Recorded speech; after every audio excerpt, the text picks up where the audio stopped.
If your user is different from your customer, who do you put on the for who? Great question. So user versus customer. What do you think is the answer, first of all? Gomez will answer. Anybody can answer. Does anybody in the room have an answer to this? This is a terrifically good question, by the way. This is the kind of thing that we really need to deal with, too. Doesn't the user? Say more. Why the user? Well, because customer is just the person who's paying it, but the user is who's benefiting from what you're creating. Great. Now, does it mean it one or the other? Or are both important? Anybody else want to comment on this?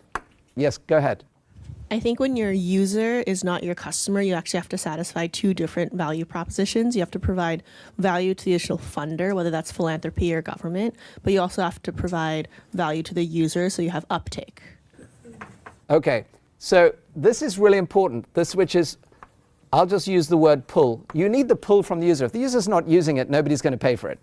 But even if the user is using it, the person who's got to pay for it, whether it's, a government, if it's a non-profit situation, or it's somebody in IT, for example, who's the gatekeeper for something, they still are going to need the user to convince them that there is a payoff that makes it worth them investing in this product or service. So both are important, but I really agree with Victor, by the way.